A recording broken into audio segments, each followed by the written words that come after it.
सुभाष चंद्र बोस के hologram statue का अनावरण करें रिमोट का बटन दबाकर।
बहुत बहुत धन्यवाद माननीय आपका। नेताजी सुभाष चंद्र बोस की प्रेरणा से पराक्रमी भारत न पराजित हुआ है, न झुका है, न रुका है। माननीय प्रधानमंत्री जी कहते हैं कि हमें बलिदानियों, स्वतंत्रता सेनानियों की तरह देश के लिए मरने का अवसर चाहे न मिला हो, लेकिन हम देश के लिए जीकर तो दिखा सकते हैं। आज उन व्यक्तियों या संगठनों को पुरस्कृत किया जाएगा जो आपदाओं के कारण मानव पीड़ा को कम करने के लिए निस्वार्थ भाव से परिश्रम पूर्वक काम कर रहे हैं। हम माननीय प्रधानमंत्री जी से विनम्र अनुनय करते हैं कि कृपया सुभाष चंद्र बोस आपदा प्रबंधन पुरस्कार अपने कर कमलों द्वारा प्रदान करें। 2019 के लिए ये पुरस्कार दिया जा रहा है 8वीं बटालियन एनडीआरएफ। पुरस्कार ग्रहण कर रहे हैं श्री पीके तिवारी। 8वीं बटालियन एनडीआरएफ ने 2009 से 2018 तक 310 से ज्यादा आपदा बचाव अभियान के जरिए 14,465 मानव जीवन की रक्षा की, 10 लाख लोगों को कैपेसिटी बिल्डिंग, अवेयरनेस तथा ट्रेनिंग प्रोग्राम से जोड़ा। 2020 के लिए ये पुरस्कार दिया जा रहा है श्री के सिंह, पूर्व डीजी सीआईएसएफ। आपने 3 टियर डिजास्टर रिस्पांस मैकेनिज्म के निर्माण की नींव रखी। आपदा प्रबंधन के सभी चरणों में सिविल डिफेंस के एक्टिव पार्टिसिपेशन की परिकल्पना को भी आपने प्रतिपादित किया।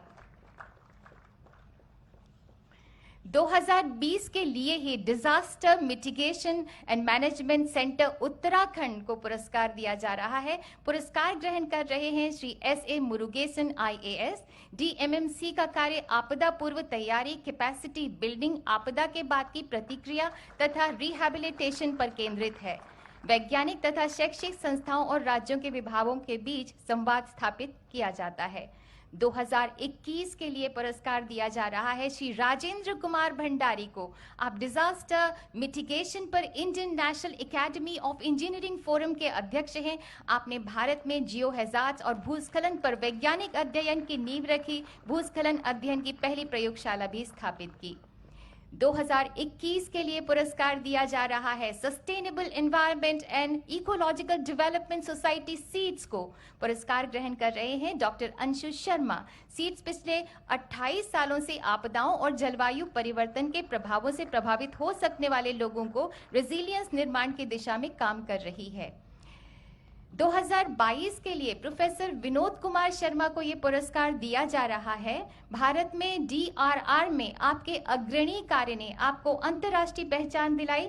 सिक्किम राज्य आपदा प्रबंधन के उपाध्यक्ष के रूप में आपने सिक्किम को डीआरआर लागू करने में एक आदर्श राज्य बनाया है। 2022 के लिए ही गुजरात आपदा प्रबंधन संस्थान को पुरस्कार दिया जा रहा है। पुरस्कार ग्रहण कर रहे हैं श्री पीके तनेजा डीजी। जीआईडीएम ने पेंडेमिक के दौरान मल्टी हैजार्ड रिस्क मैनेजमेंट तथा रिडक्शन के लिए 12,000 से ज्यादा प्रोफेशनल्स को ट्रेन किया। फायर से संबंधित पोर्टल, कोविड से संबंधित मोबाइल ऐप भी विकसित किया। बहुत बहुत धन्यवाद माननीय आपका और सभी पुरस्कार विजेताओं को हार्दिक बधाई।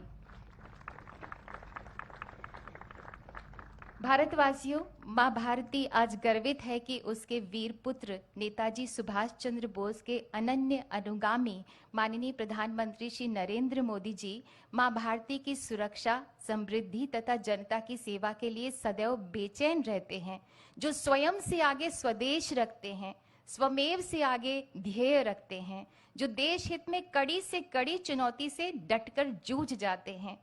माननीय प्रधानमंत्री जी के नेतृत्व में आजाद हिंद फौज का वो तराना आज शब्दशः चरितार्थ हो रहा है। शुभ सुख चैन की बरखा बरसे, भारत भाग है जागा, सूरज बनकर जग पर चमके, भारत नाम सुभागा। माननीय प्रधानमंत्री जी से हमारा विनम्र अनुरोध है कि कृपया हम सबको प्रेरणा ज्योति से रोशन करें।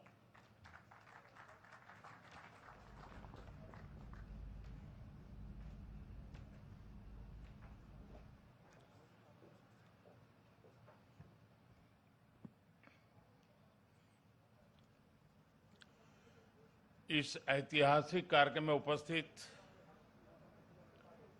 मंत्री परिषद के मेरे साथी श्री अमित शाह, श्री हरदीप पुरी जी, मंत्रिमंडल के अन्य सदस्य, आईएन के सभी ट्रस्टी, एनडीएमए के सभी सदस्यगण, jury members, NDRF, coast guards और आईएमडी के डायरेक्टर जनरल, आपदा प्रबंधन पुरस्कारों के सभी विजेता साथी, अन्य सभी महानुभाव, भाइयों और बहनों, भारत मां के वीर सपूत नेताजी सुभाष चंद्र बोस की 125वीं जन्म जयंती पर पूरे देश की तरफ से मैं आज कोटि कोटि नमन करता हूं। ये दिन ऐतिहासिक है, ये कालखंड भी ऐतिहासिक है और ये स्थान जहां हम सभी एकत्रित हैं वो भी ऐतिहासिक है।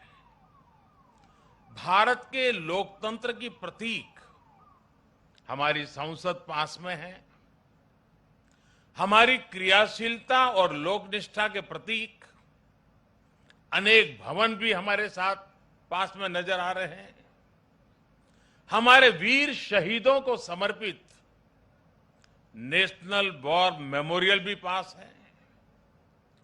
इन सब के आलोक में आज हम इंडिया गेट पर अमृत महोत्सव मना रहे हैं और नेताजी सुभाष चंद्र बोस को आदरपूर्वक श्रद्धांजलि दे रहे हैं।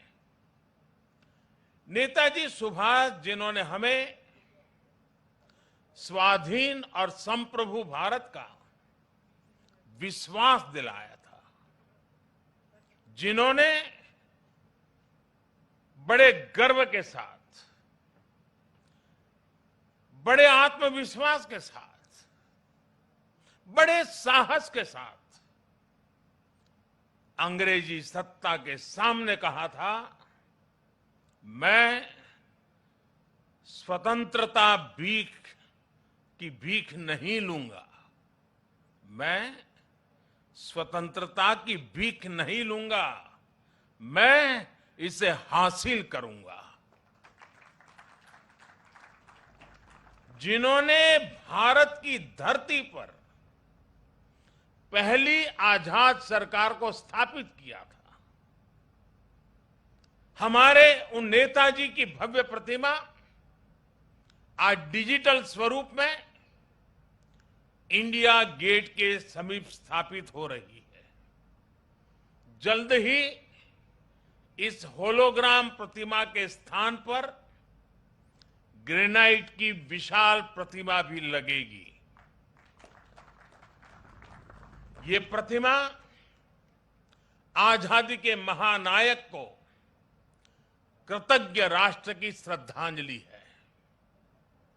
नेताजी सुभाष की ये प्रतिमा हमारी लोकतांत्रिक संस्थाओं को, हमारे पीढ़ियों को राष्ट्रीय कर्तव्य का बोध कराएगी, आने वाली पीढ़ियों को, वर्तमान पीढ़ी को निरंतर प्रेरणा देती रहेगी। साथियों, पिछले साल से देश ने नेताजी की जयंती को पराक्रम दिवस के रूप में मनाना शुरू किया है। आज पराक्रम दिवस के अवसर पर सुभाष चंद्र बोस आपदा प्रबंधन पुरस्कार भी दिए गए हैं। नेताजी के जीवन से प्रेरणा लेकर ही इन पुरस्कारों को देने की घोषणा की गई थी। साल 2019 से 2022 तक उस समय के सभी विजेताओं, सभी व्यक्तियों, सभी संस्थाओं को जिन्हें आज सम्मान का अवसर मिला है, उन सबको भी मैं बहुत बहुत बधाई देता हूं। साथियों, हमारे देश में आपदा प्रबंधन को लेकर जिस तरह का रवैया रहा था, उस पर एक कहावत बहुत सटीक बैठती है। जब प्यास लगी तो कुआं खोदना। और जिस मैं काशी क्षेत्र से आता हूं, वहां तो एक और भी कहावत है। वो कहते हैं, भोज गड़ी कोहड़ा रोपे। यानी जब भोज का समय आ गया तो कोहड़े की सब्जी उगाने लगना। यानी जब आपदा सिर पर आ जाती थी तो उससे बचने के उपाय खोजे जाते थे। इतना ही नहीं, एक और हैरान करने वाली व्यवस्था थी जिसके बारे में कम ही लोगों को पता है। हमारे देश में वर्षों तक आपदा का विषय एग्रीकल्चर डिपार्टमेंट के पास रहा था। इसका मूल कारण यह था कि बाढ़, अतिवृष्टि, ओले गिरना, ऐसी जो स्थितियां पैदा होती थी, उसे निपटने का जिम्मा, उसका संबंध कृषि मंत्रालय से आता था। देश में आपदा प्रबंधन ऐसे ही चलता रहता था। लेकिन 2001 में गुजरात में भूकंप आने के बाद जो कुछ हुआ, देश को नए सिरे से सोचने के लिए मजबूर किया और उसने आपदा प्रबंधन के मायने बदल दिए। हमने तमाम विभागों और मंत्रालयों को राहत और बचाव के काम में झोंक दिया। उस समय के जो अनुभव थे, उनसे सीखते हुए ही 2003 में Gujarat state disaster management act बनाया गया। आपदा से निपटने के लिए गुजरात इस तरह का कानून बनाने वाला देश का पहला राज्य बना। बाद में केंद्र सरकार ने गुजरात के कानून से सबक लेते हुए 2005 में पूरे देश के लिए ऐसा ही डिजास्टर मैनेजमेंट एक्ट बनाया। इस कानून के बाद ही नेशनल डिजास्टर मैनेजमेंट अथॉरिटी, उसके गठन का रास्ता साफ हुआ। इसी कानून ने कोरोना के खिलाफ लड़ाई में भी देश की बहुत मदद की। साथियों, डिजास्टर मैनेजमेंट को प्रभावी बनाने के लिए 2014 के बाद से हमारे सरकार ने राष्ट्रीय स्तर पर चौतरफा काम किया है। हमने रिलीफ, रेस्क्यू, रिहेबिलिटेशन, उस पर जोर देने के साथ साथ ही रिफॉर्म पर भी बल दिया है।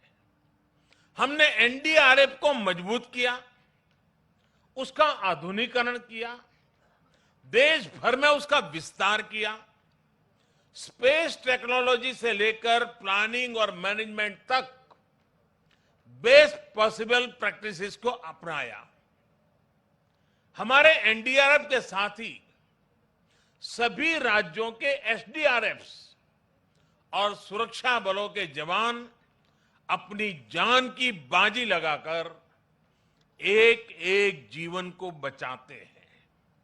इसलिए आज ये पल इस प्रकार से जान की बाजी लगाने वाले, औरों की जिंदगी बचाने के लिए खुद की जिंदगी का दांव लगाने वाले, चाहे वो एनडीआरएफ के लोग हो, चाहे एसडीआरएफ के लोग हो, हमारे सुरक्षा बलों के साथी हो, ये सब के सब उनके प्रति आज आभार व्यक्त करने का, उनको सैल्यूट करने का ये वक्त है। साथियों, अगर हम अपनी व्यवस्थाओं को मजबूत करते चलें तो आपदा से निपटने की क्षमता दिनों दिन बढ़ती चली जाती है। मैं इसी कोरोना काल के 1-2 वर्ष की बात करूं तो इस महामारी के बीच भी देश के सामने नई आपदाएं आकर खड़ी हो गई। एक तरफ कोरोना से तो लड़ाई लड़ी रहे थे, अनेक जगहों पर भूकंप आए, कितने ही क्षेत्रों में बाढ़ आई, उड़ीसा, पश्चिम बंगाल समेत पूर्वी तटों पर साइक्लोन आए, गोवा, महाराष्ट्र, गुजरात, पश्चिमी तटों पर भी साइक्लोन आए। पहले एक एक साइक्लोन में सैकड़ों लोगों की मृत्यु हो जाती थी, लेकिन इस बार ऐसा नहीं हुआ। देश ने हर चुनौती का जवाब एक नई ताकत से दिया। इसी वजह से इन आपदाओं में हम ज्यादा से ज्यादा जीवन बचाने में सफल रहे। आज बड़ी बड़ी अंतर्राष्ट्रीय एजेंसियां भारत के इस सामर्थ्य, भारत में आए इस बदलाव की सराहना कर रही है। आज देश में एक ऐसा end to end cyclone response system है जिसमें केंद्र, राज्य, स्थानीय प्रशासन और सभी एजेंसियां एक साथ मिलकर के काम करती हैं। बाढ़, सूखा, साइक्लोन, इन सभी आपदाओं के लिए वार्निंग सिस्टम में सुधार किया गया है। डिजास्टर रिस्क एनालिसिस के लिए एडवांस टूल्स बनाए गए हैं। राज्यों की मदद से अलग अलग क्षेत्रों के लिए डिजास्टर रिस्क मैप्स बनाए गए हैं। इसका लाभ सभी राज्यों को, सभी स्टेक होल्डर्स को मिल रहा है। और सबसे महत्वपूर्ण, डिजास्टर मैनेजमेंट, आपदा प्रबंधन आज देश में जन भागीदारी और जन विश्वास का विषय बन गया है। मुझे बताया गया है कि एनडीएमए की आपदा मित्र जैसी स्कीम से युवा आगे आ रहे हैं, आपदा मित्र के रूप में जिम्मेवारियां उठा रहे हैं, यानी जन भागीदारी बढ़ रही है। कहीं कोई आपदा आती है तो लोग विक्टिम नहीं रहते, वो वॉलेंटियर्स बनकर आपदा का मुकाबला करते हैं। यानी आपदा प्रबंधन अब एक सरकारी काम भर नहीं है, बल्कि ये सबका प्रयास का एक मॉडल बन गया है।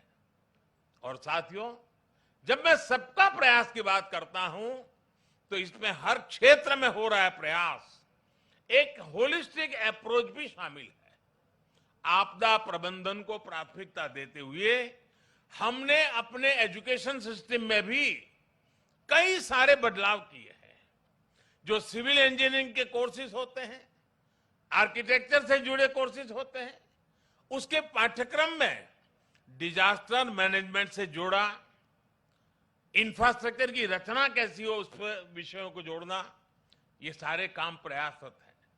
सरकार ने डैम फेलियर की स्थिति से निपटने के लिए डैम सेफ्टी कानून भी बनाया है। साथियों, दुनिया में जब भी कोई आपदा आती है तो इसमें लोगों की दुखद मृत्यु की चर्चा होती है कि इतने लोग मृत्यु हो गई, इतना ये हो गया, इतने लोगों को हटाया गया। आर्थिक नुकसान भी बहुत होता है, उसकी भी चर्चा की जाती है। लेकिन आपदा में जो इंफ्रास्ट्रक्चर का नुकसान होता है वो कल्पना से परे होता है। इसलिए ये बहुत आवश्यक है कि आज के समय में इंफ्रास्ट्रक्चर का निर्माण ऐसा हो जो आपदा में भी टिक सके, उसका सामना कर सके। भारत आज इस दिशा में भी तेजी से काम कर रहा है। जिन क्षेत्रों में भूकंप, बाढ़ या साइक्लोन का खतरा ज्यादा रहता है, वहां पर पीएम आवास योजना के तहत बन रहे घरों में भी इसका ध्यान रखा जाता है। उत्तराखंड में जो 4 धाम महापरियोजना का काम चल रहा है, उसमें भी आपदा प्रबंधन का ध्यान रखा गया है।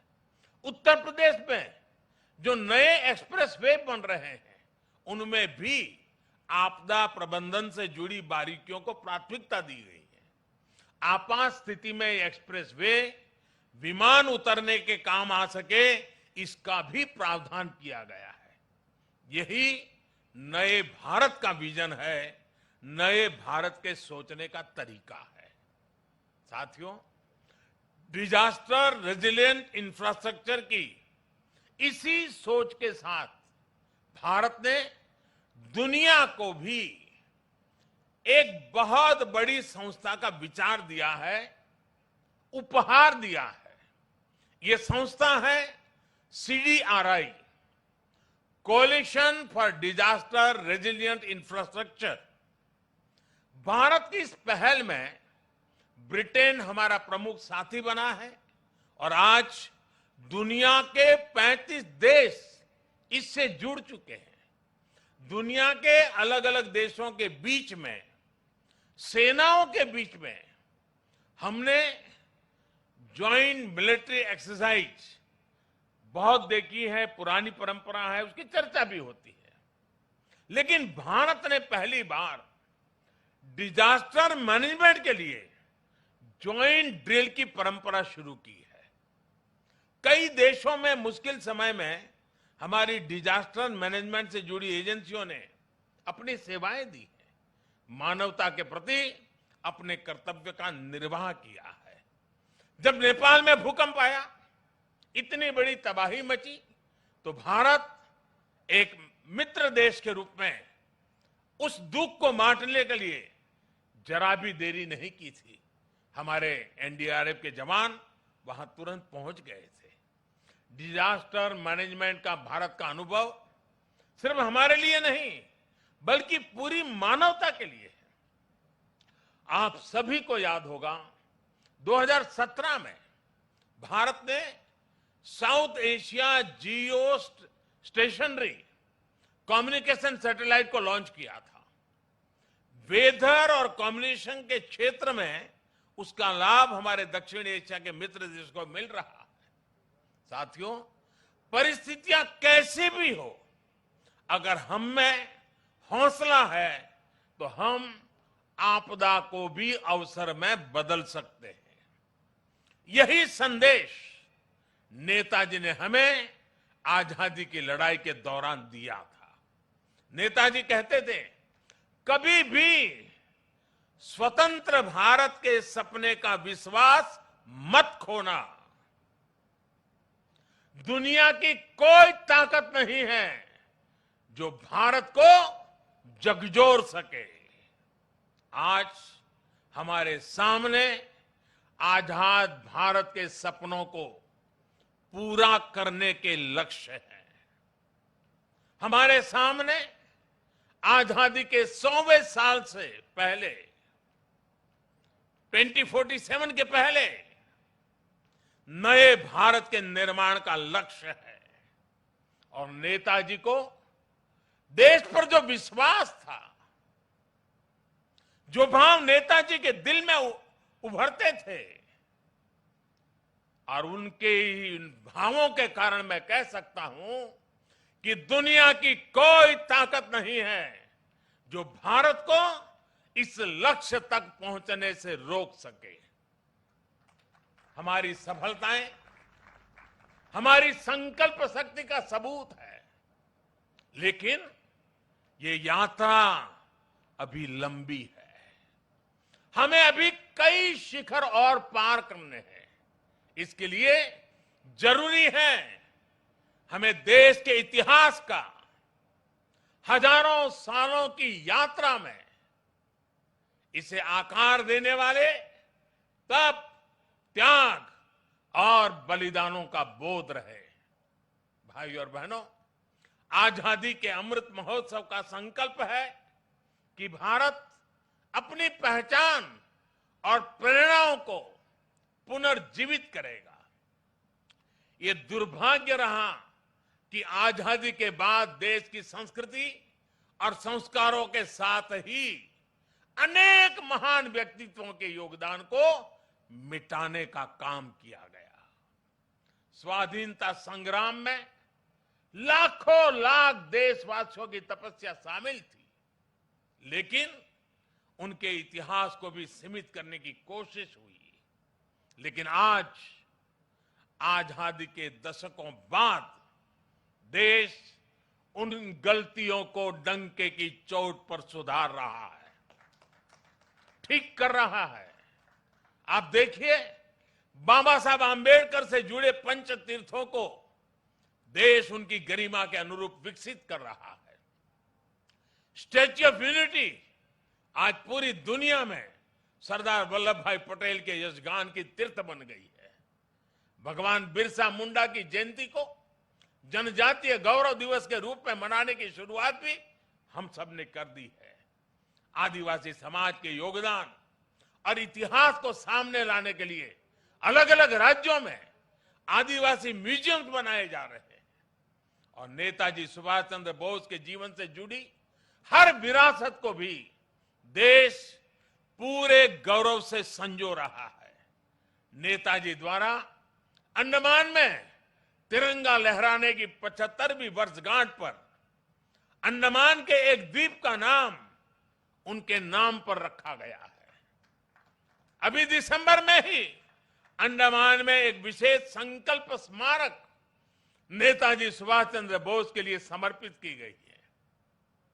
ये स्मारक नेताजी के साथ साथ इंडियन नेशनल आर्मी के उन जवानों के लिए भी एक श्रद्धांजलि है जिन्होंने आजादी के लिए अपना सर्वस्व न्योछावर कर दिया था। ये मेरा सौभाग्य है कि पिछले वर्ष आज के ही दिन मुझे कोलकाता में नेताजी के पैतृक आवास भी जाने का अवसर मिला था। जिस प्रकार से वो कोलकाता से निकले थे, जिस कमरे में बैठकर वो पढ़ते थे, उनके घर की सीढ़ियां, उनके घर की दीवारें, उनके दर्शन करना, वो अनुभव शब्दों से परे है। साथियों, मैं 21 अक्टूबर 2018 का वो दिन भी नहीं भूल सकता जब आजाद हिंद सरकार के 75 वर्ष हुए थे। लाल किले में हुए विशेष समारोह में मैंने आजाद हिंद की कैप पहनकर तिरंगा फहराया था। वो पल अद्भुत था, वो पल अविस्मरणीय है। मुझे खुशी है कि लाल किले में ही आजाद हिंद फौज से जुड़े एक स्मारक पर भी काम किया जा रहा है। 2019 में 26 जनवरी की परेड में आजाद हिंद फौज के पूर्व सैनिकों को देखकर मन जितना प्रफुल्लित हुआ, वो भी मेरी अनमोल स्मृति है। और इससे भी मैं अपना सौभाग्य मानता हूं कि हमारी सरकार को नेताजी से जुड़ी फाइलों को सार्वजनिक करने का अवसर मिला। साथियों, नेताजी सुभाष कुछ ठान लेते थे तो फिर उन्हें कोई ताकत रोक नहीं सकती थी। हमें नेताजी सुभाष की can do, will do spirit से प्रेरणा लेते हुए आगे बढ़ना है। वो ये जानते थे, तभी ये बात हमेशा कहते थे, भारत में राष्ट्रवाद ने ऐसी सृजनात्मक शक्ति का संचार किया है जो सदियों से लोगों के अंदर सोई पड़ी थी। हमें राष्ट्रवाद भी जिंदा रखना है, हमें सृजन भी करना है और राष्ट्र चेतना को जागृत भी रखना है। मुझे विश्वास है कि हम मिलकर भारत को नेताजी सुभाष के सपनों का भारत बनाने में सफल होंगे। आप सभी को एक बार फिर पराक्रम दिवस की बहुत बहुत शुभकामनाएं देता हूं और मैं आज एनडीआरएफ, एसडीआरएफ के लोगों को भी विशेष रूप से बधाई देता हूं, क्योंकि बहुत छोटे कालखंड में उन्होंने अपनी एक पहचान बना दी है।